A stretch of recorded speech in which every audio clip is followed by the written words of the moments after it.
Media भी कुदरत के निज़ाम को मान गया है। India versus Pakistan semifinal loading इस टाइम पाकिस्तान में नहीं बल्कि भारतीय मीडिया पर भी ये बात हो रही है। और दोस्तों एक बहुत बड़ी बात है कि कहाँ एक वक्त होता था कि भारतीय मीडिया पर हर वक्त पाकिस्तानी प्लेयर्स की तनकीद होती थी, लेकिन ये भारतीय मीडिया है, इंडियन मीडिया है, जहां पर फखर जमान के नारे लग रहे हैं, फखर की तारीफों के अंबार लग चुके हैं। भारत में फखर जमान की इस टाइम जो फैन फॉलोइंग है वो अनबिलीवेबल है। बरिंदर सहवाग जो इंडिया के एक बहुत ही मायानाज ओपनिंग बैट्समैन रहे हैं, उन्होंने जिस तरह फखर जमान को प्रेस किया अनबिलीवेबल है। विक्रांत गुप्ता जैसे सहाफी ने जिस तरह फखर जमान को प्रेस किया अनबिलीवेबल है। और दोस्तों ये बहुत बड़ी बात होती है कि भारतीय मीडिया पर पाकिस्तानी प्लेयर्स की तारीफ हो, तो पाकिस्तान के लिए बहुत ही अच्छी बात है, पाकिस्तान की क्रिकेट के लिए बहुत अच्छी बात है। अच्छा दोस्तों, आज जो मैच था वो बांग्लादेश वर्सेस श्रीलंका मैच था और बांग्लादेश जीत गया, श्रीलंका हारा है। उसका कितना फायदा हुआ पाकिस्तान को ये आपको बताना है। और उसके बाद अब लोग ये बात कर रहे हैं कि श्रीलंका बांग्लादेश से नहीं जीत सका तो श्रीलंका न्यूजीलैंड से कहां से जीत जाएगा। तो ये एक वैलिड बात है, लोगों का जो है बात करना बहुत जबरदस्त बात है कि लोग अपनी तरफ से एक सही बात कर रहे हैं। लेकिन मैं उनको बताना ये चाहता हूं कि अगर नेदरलैंड साउथ अफ्रीका को हरा सकता है और पाकिस्तान सेमीफाइनल में जा सकता है तो श्रीलंका तो न्यूजीलैंड को हरा ही सकता है।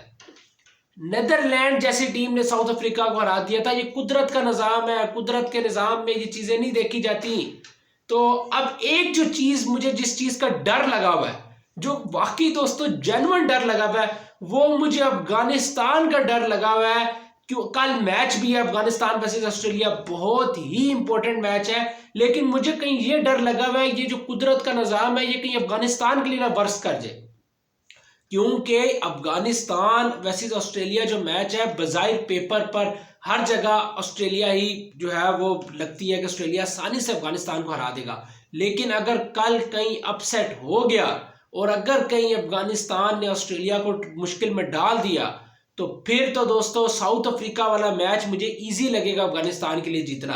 अफगान स्पिनर साउथ अफ्रीका को फंसा सकते हैं, तो इसलिए कल वाला मैच भी बहुत इंपॉर्टेंट है। और मैं तो ये चाह रहा हूं ऑस्ट्रेलिया जीते ताकि अफगानिस्तान का तो चैप्टर बंद हो ना। ये जो अफगानिस्तान बीच में आया है ये एक टेंशन दे रहा है, अफगानिस्तान के चैप्टर बंद हो। बाकी श्रीलंका वर्सेस न्यूजीलैंड मैच में बारिश के बहुत ज्यादा चांसेस हैं, तकरीबन सुबह 12 से लेकर शाम 6 बजे तक बारिश है। तो एक ये बहुत अच्छी बात है कि बारिश है। मैं तो कहता हूं ऐसी आंधी तूफान पड़े, गोले पड़े बेंगलोर में कि मैच ही ना हो। सबसे पहले तो मैच ना हो, ये बहुत ही अच्छा है पाकिस्तान के लिए। लेकिन अगर मैच होता भी है तो मुझे ऐसे लगता है कि श्रीलंकन स्पिनर्स जो है वो न्यूजीलैंड को फंसा लेंगे। और श्रीलंका के लिए अब ये मैच कोई आम मैच नहीं है, चैंपियंस ट्रॉफी स्टेक पर होगी श्रीलंका के, क्योंकि जो 2025 में पाकिस्तान में चैंपियंस ट्रॉफी होनी है उसमें जो टॉप 8 टीम्स होंगी वो ही क्वालिफाई करेंगी। जो इस वर्ल्ड कप में टॉप 8 टीम्स होंगी वही डायरेक्ट चैंपियंस ट्रॉफी में क्वालिफाई करेंगी। तो अब श्रीलंका आज बांग्लादेश से हार गया है तो श्रीलंका को भी इस बात का पता है कि मुझे अब अगला मैच हर सूरत जीतना है, क्योंकि अगर इंग्लैंड ने राइज कर लिया, इंग्लैंड अपने दोनों मैच जीत गया तो श्रीलंका हो सकता है कि श्रीलंका 9वीं पोजीशन पे आ जाए, 10वीं पे अगर नीदरलैंड आता है। तो उस लिहाज से श्रीलंका के लिए न्यूजीलैंड वाला मैच बहुत इंपॉर्टेंट होगा और श्रीलंका पूरी कोशिश करेगा कि हम न्यूजीलैंड को हराएं। तो इस लिहाज से आज बांग्लादेश ने श्रीलंका को हराया तो ये पाकिस्तान के हक में गया है, ये डिसीजन पाकिस्तान के हक में गया है। लेकिन श्रीलंका को हर सूरत जीत रहा है, हर सूरत न्यूजीलैंड को हराना है, क्योंकि जो पॉइंट्स टेबल पर सिचुएशन है वो सीधी सी बात है कि अगर न्यूजीलैंड श्रीलंका को 1 रन से भी हरा देता है तो तब पाकिस्तान को कम से कम इंग्लैंड को 130 रन से हराना होगा, 130 रन से, या फिर 27 से 28 ओवर्स के अंदर अंदर चेज करना होगा टारगेट, जो इतनी आसान इक्वेशन नहीं है। इंग्लैंड है, कोई नीदरलैंड की टीम नहीं है या नेपाल की टीम नहीं है कि पाकिस्तान 27 ओवरों में हरा देगा या 130 रन से हरा देगा। और ये भी उस वक्त सिनेरियो है कि अगर न्यूजीलैंड 1 रन से श्रीलंका को हराता है, और अगर कहीं न्यूजीलैंड ने 40-50, ये आम सी बात है मार्जिन, तो फिर पाकिस्तान का आप खुद ही आप ऑटो पे ले लें सिनेरियो का कहां बनता है। इसलिए श्रीलंका वर्सेस न्यूजीलैंड मैच बहुत बहुत बहुत इंपॉर्टेंट है। कुदरत का निजाम चाहिए इस वक्त पाकिस्तान को, एक और कुदरत का निज़ाम चल जाए, श्रीलंका न्यूजीलैंड को हरा दे तो बहुत ही ज़बरदस्त हो जाएगा। और जो आइडियल सिचुएशन है, आइडियल सिनेरियो तो यही है कि श्रीलंका न्यूजीलैंड को कम से कम 200 रन से हरा दे। फिर पाकिस्तान के लिए तो बल्ले बल्ले हो जाएगी। फिर पाकिस्तान अगर इंग्लैंड से 20 रन से 30 रन से हार भी जाता है तब भी पाकिस्तान सेमीफाइनल में चला जाएगा। तो ये चीज तो है, ये चीज तो मैं बात करूं आइडियल सिनेरियो कि अगर कहीं श्रीलंकन स्पिनर्स ने फंसा लिया न्यूजीलैंड को 70-80 रन के अंदर आउट कर दिया, हो सकता है, क्रिकेट है, क्रिकेट में कुछ भी हो सकता है।